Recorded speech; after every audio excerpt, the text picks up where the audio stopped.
El aire acondicionado central de la Torre Zenit, el epicentro del imperio inmobiliario de Máximo del Valle, soplaba frío como un viento polar, pero no lograba congelar la tensión palpable que flotaba en el penthouse de cristal. Máximo, un hombre cuya fortuna se medía en continentes de cemento y acero, un titán con una reputación forjada en la crueldad de los negocios, repasaba las cifras de su más reciente adquisición. El proyecto Ecolux, un complejo de lujo que prometía ser su joya de la corona y también su más grande dolor de cabeza. El problema no era el dinero, nunca lo era. El problema era la vida, lo orgánico, lo que él, un arquitecto del concreto, no podía controlar. Había prometido un oasis verde en el corazón de la ciudad, un jardín colgante que desafiara la gravedad, y estaba a punto de fallar miserablemente. En su escritorio de ébano macizo, un informe botánico fatalista leía la sentencia: fallas estructurales en el microclima. La vegetación morirá en menos de 6 semanas. Máximo, con el rostro tallado en la impaciencia, estrujó el papel en un puño que resonó con la fuerza de un juicio final. La idea de que algo tan trivial como unas plantas pudiera manchar su legado era insoportable. Él era Máximo del Valle, el hombre que hacía crecer ciudades, no flores. Pero en el mismo instante en que el sol de la tarde bañaba de oro el salón principal de la Zenit, a 200 metros de altura, en la base de la torre, entre la tierra y el sudor, una figura ajena a todo ese lujo trabajaba con una dedicación casi religiosa.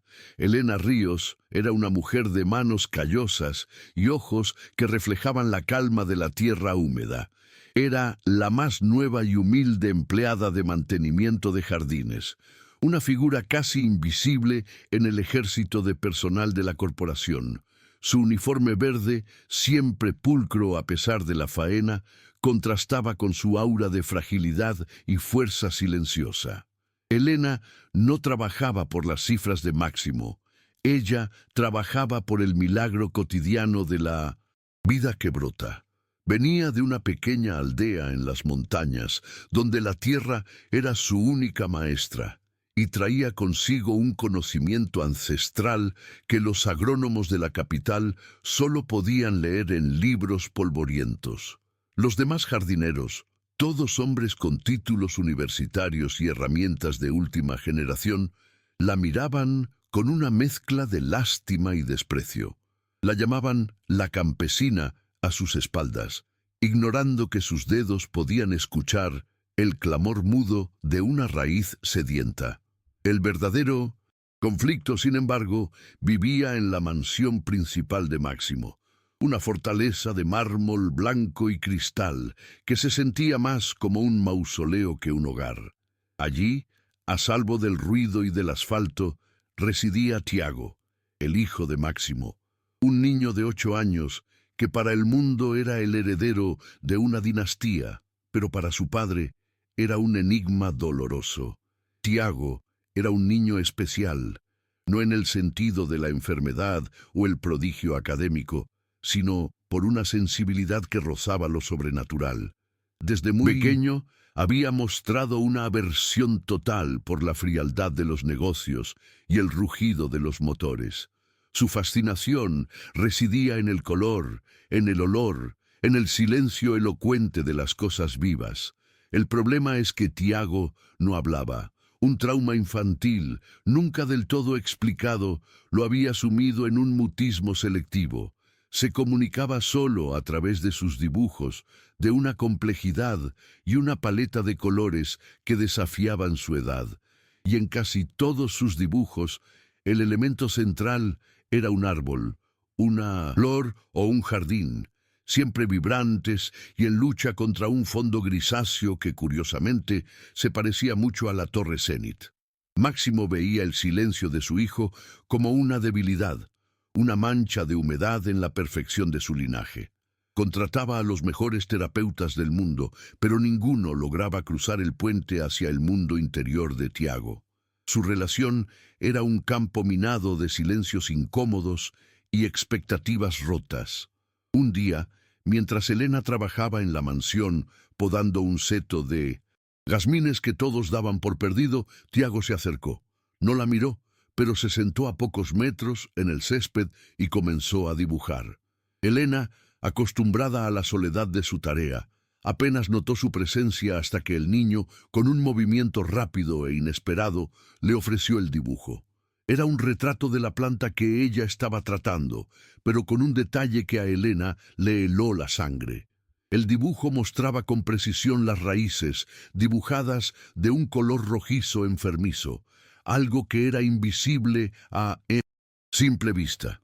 Elena sintió un escalofrío. Ella sabía, por la vibración de la tierra que sentía a través de la pala, que algo andaba mal con el drenaje, exactamente donde Tiago lo había dibujado. Al día siguiente, sin que nadie se lo pidiera, Elena cavó con cuidado en el lugar exacto que el dibujo había señalado y encontró la obstrucción. Un nudo de arcilla compactada que estrangulaba las raíces, matando lentamente la planta desde adentro. Nadie más lo había notado. Era un problema de la tierra, un don inesperado que se revelaba. El don de Tiago era ver lo que nadie más podía ver, la salud y el dolor de la vida vegetal. Era una conexión profunda con la naturaleza que Máximo, ciego de concreto y ambición, nunca podría haber imaginado. Elena, sin embargo, lo entendió al instante. El niño no era débil, era un puente entre dos mundos. Ella reparó el daño con una mezcla de arena y compost que había traído de su aldea, y para la tarde, el jazmín ya parecía respirar mejor.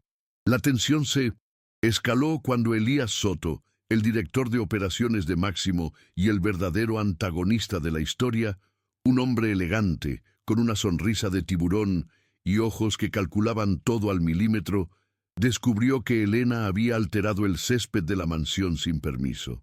Soto, que sentía que la jardinería era un gasto superfluo y un estorbo, y que además aspiraba a ser el sucesor de Máximo, estaba buscando cualquier excusa para despedir personal y reducir costos, y una humilde jardinera era el blanco. Perfecto. Él había sido el encargado de supervisar la obra del Ecolux y, secretamente, había recortado presupuestos en la fase de jardinería, sustituyendo materiales de drenaje de calidad por unos de segunda, un secreto que lo ligaba al fracaso inminente del proyecto. El jazmín era su oportunidad. ¡Ríos! Su voz cortó el aire del pasillo como un látigo invisible resonando en el mármol. Usted ha violado el protocolo. Ha cavado en el césped sin la orden de mi oficina.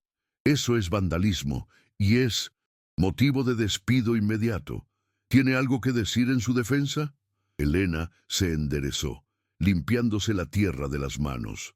Su voz era baja pero firme, con un acento que olía a tierra y lluvia. Señor Soto, la planta se estaba muriendo. El drenaje estaba bloqueado. Actué para salvarla. Elías soltó una risa seca, despectiva. Usted, salvar una planta que nuestros ingenieros han desahuciado. Esto no es su huerto, señora. Esto es una corporación. Aquí no hay espacio para la superstición. Campesina.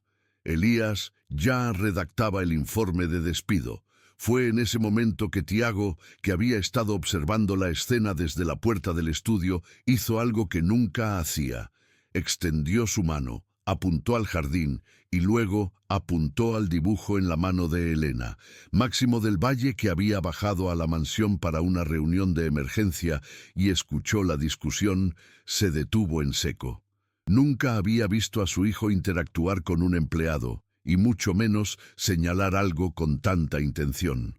La curiosidad, más fuerte que su ira, lo detuvo. Él vio el dibujo, las raíces enfermas, el punto exacto del problema. Luego miró a Elena, a la tierra fresca y al jazmín que milagrosamente ya mostraba un verde más intenso. Si esta parte te está sorprendiendo, recuerda dejar tu like ahora mismo y suscribirte, porque lo que viene a continuación desenmascarará al villano. Máximo, Por primera vez en años, no vio a una empleada, vio una prueba.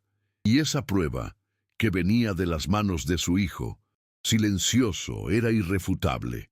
La humilde jardinería de Elena, apoyada por el don mudo de Tiago, acababa de salvar una planta y, sin saberlo, de desatar el clímax de una guerra silenciosa por el poder en el imperio del Valle. El rostro de Máximo del Valle, habitualmente una máscara de granito frío, mostró una fisura. No era la ira, era el desconcierto. Había despedido a directivos por mucho menos, por un error de cálculo en una inversión de millones. Pero aquí, frente a una humilde jardinera y un dibujo crudo de su hijo, la lógica de su imperio se tambaleaba. Elías Soto, sintiendo que la situación se le escapaba de las manos, intentó recuperar el control. Su sonrisa de tiburón se hizo más tensa. Señor del Valle, con todo respeto, el informe sobre el jazmín es una anécdota irrelevante. La señora Ríos no siguió el protocolo. Las reglas son las reglas, especialmente para el personal de base. Es una cuestión de disciplina, no de botánica. Deberíamos centrarnos en el Ecolux. El microclima está fallando y los expertos internacionales están pidiendo cifras astronómicas para un plan de rescate que ni siquiera garantizan. Soto apuntó la conversación hacia el desastre mayor, esperando que la magnitud del fracaso del jardín colgante eclipsara la pequeña victoria de Elena. Máximo se cruzó de brazos y sus ojos, que habían visto caer imperios y nacer ciudades, se fijaron en Tiago. El niño, que nunca pedía nada ni buscaba la atención, seguía observando a Elena con una intensidad silenciosa. Luego hizo algo aún más inusual. Caminó directamente hacia su padre, tomó su mano y la condujo suavemente hacia la oficina de su estudio, donde reposaba su cuaderno de dibujos más reciente. Elías Soto se quedó helado. La intimidad entre padre e hijo, aunque breve y mediada por el silencio, era algo que Elías siempre había envidiado y temido. Máximo, por una vez, permitió ser guiado. En la mesa de caoba, abierto bajo la luz de una lámpara de diseño, estaba el dibujo. No era de la mansión, era un boceto a gran escala, casi arquitectónico, del jardín colgante del Ecolux. Pero a diferencia de los planos oficiales, el dibujo de Tiago mostraba una intrincada red de tuberías de color verde brillante que en un punto crítico cerca de la estructura de soporte principal se volvían de un marrón oscuro, casi negro, como venas coaguladas. Al lado, el niño había dibujado con un trazo infantil, pero inconfundible, una pequeña figura con un uniforme verde. Elena. Ella estaba vertiendo agua en un punto específico, y las tuberías volvían a brillar con el color de la vida. Máximo sintió un escalofrío de una magnitud diferente a la del aire acondicionado central. No era un problema estético, era estructural, de ingeniería. El dibujo de Tiago no era arte, era un diagnóstico. Con una voz que sonaba oxidada por la falta de uso en contextos personales, Máximo preguntó a Soto. Elías, dime, ¿quién aprobó el último cambio de proveedor de los sistemas de riego por goteo para el Ecolux hace 3 meses? Elías palideció visiblemente, un tinte de ansiedad asomándose bajo su bronceado perfecto. Señor del Valle, fue una decisión mía, puramente económica. El proveedor local ofrecía un 20% menos en costos. Los ingenieros lo aprobaron, era un material estándar, pero es irrelevante, el problema ahora es el microclima. Máximo ignoró la última frase y se volvió hacia Elena, que había permanecido quieta en el umbral, comprendiendo intuitivamente la gravedad del dibujo. Señora Ríos, ¿cree usted que el problema del jardín colgante es, como dice Elías, el microclima o algo más fundamental? Hable con honestidad. Lo que me diga no le costará el empleo. Elena respiró profundamente, el olor a tierra de sus manos contrastando con el aroma a café expreso y cuero fino del estudio. Señor del Valle, el microclima no es el asesino, es la víctima. La tierra no miente. Cuando la vida vegetal no prospera, es por tres razones: falta de luz, falta de agua, tierra enferma. Su jardín en altura tiene luz. Si el sistema de riego estuviera funcionando, tendría agua. Pero si el agua no circula, si se estanca, la tierra se compacta y las raíces se asfixian. Eso es lo que pasa con el jazmín aquí. Y lo que, si este dibujo es cierto, pasa en el Ecolux. Las tuberías baratas, si son de mala calidad, no resisten la presión de la altura y la salinidad del agua tratada. El sistema no está fallando, está colapsando silenciosamente por dentro. Y eso mata en cualquier microclima. La voz de Elena era una simple verdad que resonó más fuerte que los dictámenes de cualquier experto. Era la sabiduría de la tierra contra la arrogancia del cemento. Elías Soto, visiblemente furioso, se adelantó para interrumpir. Máximo no va a creer la teoría de la conspiración de una jardinera que usa tierra de su pueblo. Esto es absurdo. La evidencia es el informe de la consultora. Máximo alzó una mano para silenciar a Soto. El silencio que siguió fue denso. El tipo de silencio que precede a una tormenta financiera. Miró a Elena y luego a su hijo. El niño, al ver que su padre escuchaba, sonrió, un pequeño y fugaz gesto que hizo que la dureza del rostro de Máximo se suavizara. Fue el don inesperado revelado en todo su esplendor. El niño mudo podía ver el alma oculta de las estructuras vivas, y la humilde empleada podía interpretar su visión. Máximo tomó una decisión audaz, una que desafiaba toda su lógica empresarial. Señora Ríos, a partir de este momento no es más una empleada de mantenimiento. Es mi consultora personal y la única persona a cargo de la salud del proyecto Ecoluxe. Necesito la verdad, no reportes maquillados. Su primera tarea es ir al jardín colgante y confirmar la hipótesis de mi hijo. Elías, usted le proporcionará acceso total a los planos, al sitio y a cualquier herramienta que necesite. Yo la acompañaré. Elías Soto se quedó paralizado, su ambición tambaleándose. En el viaje hacia el Ecolux, un complejo de 20 pisos, que ya se erguía como un monumento al fracaso botánico, Elena, Máximo y Tiago iban en el Bentley blindado. El lujo del coche, el cuero, el silencio, era ajeno al mundo de Elena, pero ella mantenía una calma absoluta. Máximo, por primera vez, no revisaba el mercado de valores en su tablet. Observaba a su hijo.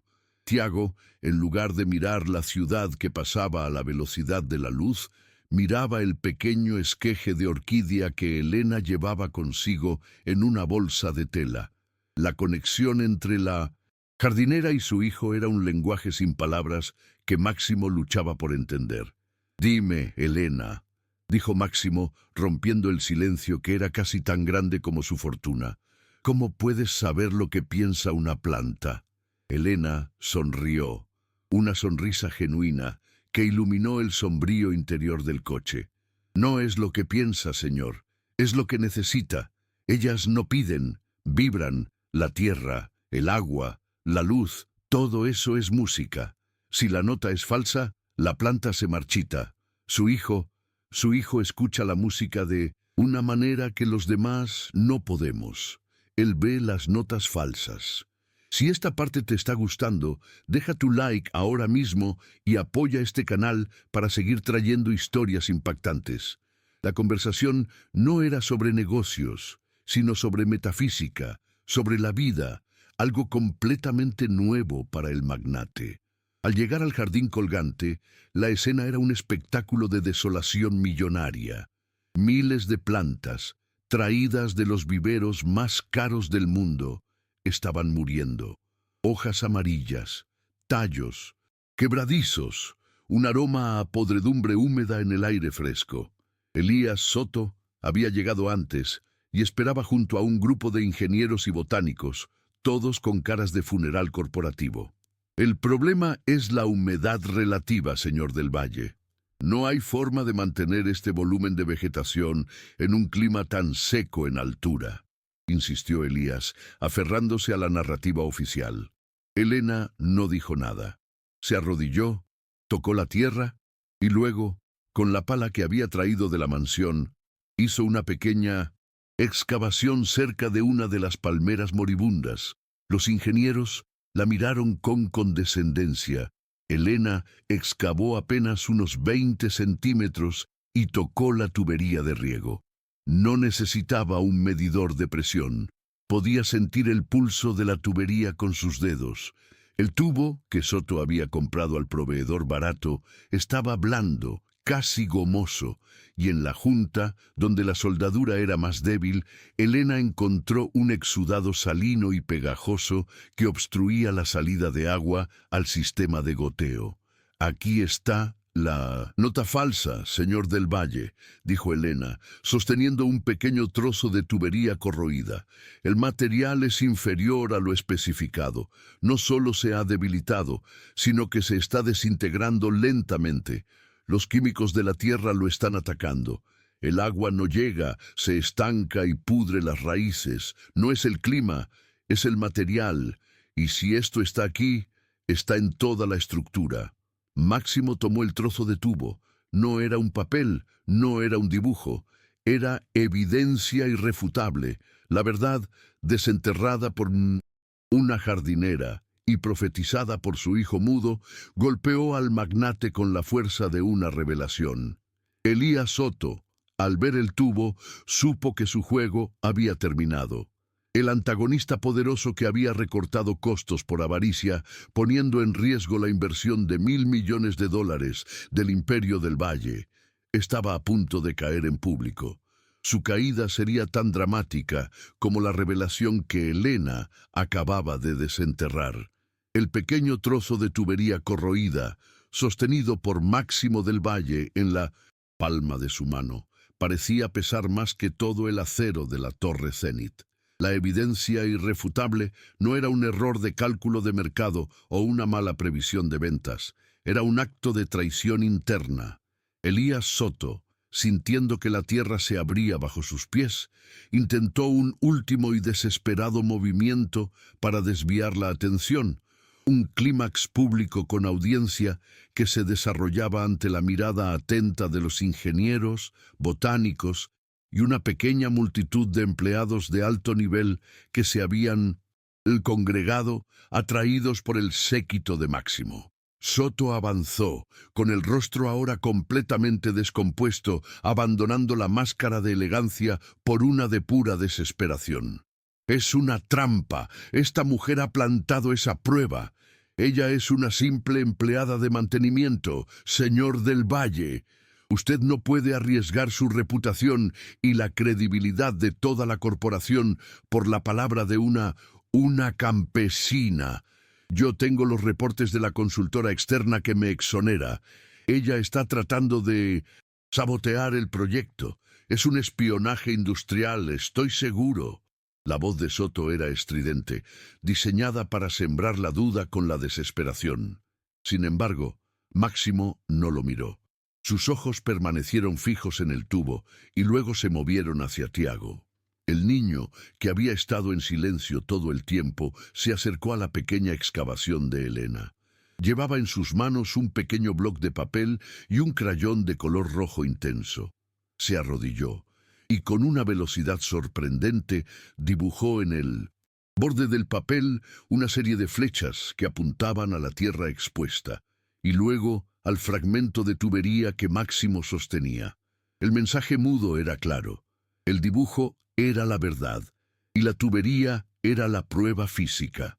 Máximo del Valle, el hombre que había forjado su fortuna con la frialdad de los números, sintió que una oleada de emociones le invadía el pecho. Ira por la traición, asombro por su hijo, y una profunda humillación por haber sido ciego a la verdad obvia que se escondía bajo sus narices. La arrogancia de creer solo en lo que sus informes le decían le había costado millones y casi había destruido un proyecto clave. Levantó la mirada y su voz, baja y controlada, resonó con una autoridad que no admitía réplica. «Silencio, Elías. No hay espionaje, hay avaricia y estupidez. Elías, usted me presentó personalmente las cifras de ahorro por el cambio de proveedor de estos materiales, argumentando eficiencia. Yo confié en usted, y mi hijo mudo, ha sido el único capaz de verlo que usted ha ocultado en sus entrañas. Él ve la enfermedad de la tierra. ¿Cree que los ingenieros aprobaron este material o simplemente firmaron una orden que usted ya había decidido, con un incentivo extra por parte del proveedor barato, quizás? Vamos a revisar las cuentas de ese proveedor ahora mismo, desde la oficina de mi auditoría personal. La caída del villano fue silenciosa, pero total. Elías Soto intentó protestar, suplicar, pero Máximo simplemente hizo un gesto a su jefe de seguridad, un hombre grande e imponente que se materializó de la nada. Asegúrese de que el señor Soto no toque ninguna computadora o archivo hasta que mi equipo forense termine la auditoría, y que sea escoltado fuera de esta propiedad. Ha terminado su carrera en Del Valle Corporation. Mientras Soto era alejado, gritando una mezcla de amenazas y negaciones que se perdían en el viento, la multitud de empleados se dispersó en un silencio respetuoso. Habían presenciado no solo el colapso de un antagonista poderoso, sino la inusual redención de Máximo del Valle, el magnate, que había elegido la honestidad de una humilde jardinera y la visión de su hijo por encima de la protección corporativa y la negación. Máximo se volvió hacia Elena, que seguía arrodillada, cubriendo con cuidado el agujero que había excavado, como si estuviera disculpándose con la tierra. Señora Ríos, usted acaba de salvar mi proyecto más importante de una catástrofe, y lo hizo con la única herramienta que mi imperio no pudo: comprar la verdad. Quiero que me diga qué necesita para salvar este jardín. Dinero, recursos, personal, lo que sea. Y a partir de hoy, usted es la jefa de la División de Paisajismo y Ecosistemas de Del Valle Corporation. Un salario que refleje la magnitud de su don y de su honestidad. Acepte, por favor. Elena se puso de pie, sus ojos llenos de una emoción que no era avaricia, sino una mezcla de sorpresa y gratitud. Señor del Valle, el jardín necesita tierra buena, no cemento. Necesita paciencia y drenaje correcto, con el material que su hijo dibujó. Necesita tiempo. Acepto, pero solo si Tiago me acompaña. Su visión es mi mapa. Yo soy solo la traductora. Máximo miró a su hijo. Tiago, al escuchar su nombre, levantó la cabeza y por primera vez sonrió directamente a su padre, un gesto que valía más que todos los millones de su imperio. El niño, el que nunca hablaba, había encontrado su voz a través de las plantas y de la conexión con Elena. La redención de la familia del Valle había comenzado en un jardín moribundo, de la mano de una empleada que el sistema había querido ignorar. El proyecto Ecolux se detuvo durante 6 meses.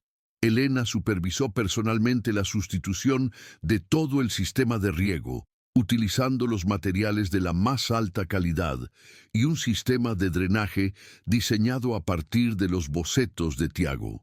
Ella introdujo capas de compost orgánico, tierra rica traída de su propia región, y enseñó a los ingenieros la paciencia de la naturaleza. Los diálogos entre Elena y Máximo se centraron en la vida, no en las finanzas. Él aprendió a oler la tierra, a esperar el ciclo de las estaciones. Tiago, liberado de la presión de la terapia y el juicio de su padre, comenzó a dibujar jardines llenos de vida, y en una ocasión susurró una palabra a Elena al ver una flor abriéndose. Bonita. La escena final del clímax se desarrolló 6 meses después, durante la reinauguración del Ecolux. El jardín colgante era ahora un oasis, exuberante, un milagro botánico. Máximo del Valle, de pie en medio de la vegetación que prosperaba, dio un discurso que no era sobre beneficios, sino sobre la humildad y la verdad. A su lado estaba Elena, ahora vestida con un elegante uniforme que conservaba el verde de la tierra, pero que denotaba su nuevo estatus como directora. Y cerca de ellos, Tiago. La prensa, ávida de una historia de escándalo y redención, se había congregado. 2 años después, la Torre Zenit ya no era solo un monumento de acero, era un faro de sostenibilidad. Elena no solo había salvado el Ecolux, sino que había implementado la filosofía de escuchar la tierra en todos los proyectos de Del Valle. Tiago, que ahora asistía a una escuela especializada en arte y ecología, no hablaba con fluidez, pero su comunicación con el mundo era profunda. Sus dibujos, convertidos en planos de diseño, se vendían en galerías y las ganancias se destinaban a proyectos de reforestación en la aldea de Elena. Máximo del Valle, el titán de concreto, había aprendido la lección más valiosa, que la verdadera fuerza no reside en el tamaño del imperio, sino en la calidad de las raíces. En una tranquila tarde de otoño, mientras visitaba el Ecoluxe, Máximo se acercó a Elena. Elena, mi hijo me ha enseñado que el silencio no es una debilidad, sino un radar para la verdad. Y usted me ha enseñado que lo más importante en la vida, como en la jardinería, es el drenaje. Dejar que las cosas tóxicas se vayan. Gracias. Elena sonrió, mirando a Tiago, que estaba dibujando una mariposa en una flor rara. No tiene que agradecerme, señor. Agradezca a la vida y a su hijo, que nunca dejó de ver el color donde todos veían solo el gris del concreto. La vida siempre encuentra un camino para brotar, incluso en el lugar más alto y frío. Máximo asintió, sintiendo una paz que su fortuna nunca le había comprado. La historia del magnate que fue cegado por el lujo solo para ser salvado por un don inesperado en un niño mudo, y la sabiduría ancestral de una humilde empleada se convirtió en una leyenda corporativa. Era la prueba de que, a veces, las verdades más grandes se encuentran no en los informes financieros, sino en la tierra, bajo las uñas de quien sabe escucharla. Y si esta historia te ha conmovido tanto como a Máximo, suscríbete para no perderte el próximo capítulo de la vida, donde la humildad siempre desenmascara a la ambición. 6. Parte 4-5 do guión. Continuación da historia. El cambio en la atmósfera de la Del Valle Corporation fue tan profundo y radical como la transformación del jardín colgante. La caída pública de Elías Soto había actuado como un catártico terremoto, limpiando los pasillos de la avaricia que se había enquistado bajo la fachada del éxito. Pero la trama, como las raíces de un árbol viejo, aún tenía extensiones bajo tierra. La auditoría forense que Máximo ordenó reveló la extensión total del fraude de Soto, un sistema de sobreprecios y sobornos que no solo había afectado al Ecoluxe, sino a docenas de proyectos menores, drenando silenciosamente millones de las arcas de la empresa. Sin embargo, lo más impactante para Máximo fue descubrir que Soto no era un lobo solitario. Había una red, una camarilla de directivos de nivel medio que habían avalado sus decisiones, todos hombres y mujeres de currículos impecables, todos ciegos a la verdad, o peor aún, cómplices por miedo o por participación en el lucro. Máximo, a través de esta crisis, comenzó a entender que su estilo de liderazgo, basado en la distancia y la desconfianza fría, había cultivado precisamente el tipo de deslealtad que ahora lo mordía. Elena Ríos, ahora formalmente la directora de Ecosistemas, enfrentó su propio tipo de conflicto, la resistencia silenciosa del antiguo sistema. La división de paisajismo, compuesta por agrónomos, con doctorados y paisajistas de renombre internacional, la veía como una intrusa, una curandera de la tierra, cuyo ascenso se debía más a la excentricidad de Máximo y al capricho de su hijo que a la verdadera competencia. Las reuniones de planificación eran un campo de batalla de terminología. Ellos hablaban de pH lolar del suelo y complejos sistemas de fertirrigación asistida por IA. Elena hablaba de la salud de las raíces y el respeto por el ritmo natural. Una de las figuras más hostiles era el doctor Darío Peña, un hombre cuya arrogancia intelectual igualaba su inseguridad. Peña, que había diseñado teóricamente el jardín fallido, veía en Elena una amenaza existencial a su autoridad académica. Un día, Elena propuso un cambio radical en un nuevo proyecto de urbanización de lujo, el Oasis del Sol. En lugar de talar un bosque de robles centenarios que ocupaban la mitad del terreno para construir una piscina artificial gigantesca, como dictaban los planos de Peña, Elena sugirió integrar los árboles, diseñando las casas en torno a ellos. Estos árboles son la memoria del lugar, doctor Peña. No podemos talarlos. Son un ecosistema entero y su valor estético es incalculable. Preservarlos atraerá a compradores que buscan lujo con conciencia, argumentó Elena, apoyada por una presentación de Tiago, que había dibujado a los robles como pilares majestuosos que sostenían el cielo.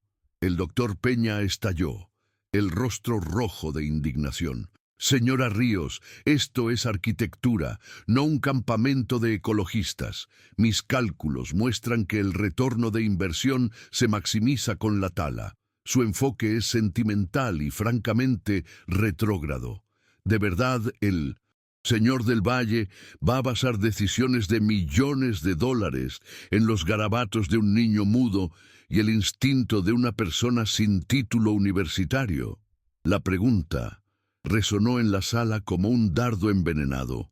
Máximo del Valle, que había estado observando la dinámica desde el fondo de la sala, intervino con una calma peligrosa.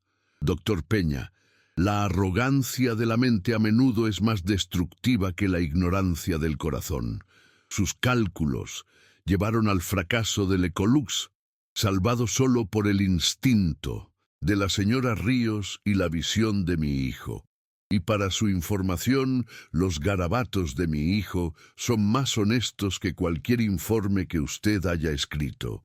Elena, ¿cuál es su argumento final para proteger los robles? Elena se levantó y se acercó a la maqueta, tocando suavemente la representación de los árboles. Los robles están ahí por una razón, señor. Las raíces de estos árboles son un sistema natural de drenaje que protege esta colina de deslaves durante las lluvias torrenciales. Si los quitamos, no solo perdemos belleza, sino que comprometemos la estructura geológica del proyecto. Los planos del doctor Peña no lo tuvieron en cuenta, porque solo vieron madera, no vida. Pídale a un geólogo que verifique mis palabras. Máximo dio su veredicto de inmediato. Cancelen la piscina. Rediseñen el proyecto alrededor de los robles, con Elena supervisando el paisajismo. Doctor Peña, su conocimiento es valioso, pero su falta de humildad es un pasivo. De ahora en adelante, trabajará bajo la supervisión directa de la directora Ríos y aprenderá a escuchar a la tierra. Si esta parte te está gustando, deja tu like ahora mismo y suscríbete para no perderte el próximo giro. La humillación de Peña fue el último clavo en el ataúd del viejo régimen de la corporación. La redención de Máximo se manifestaba no solo en perdonar o castigar, sino en elevar la humildad y el conocimiento orgánico por encima del poder corporativo viciado.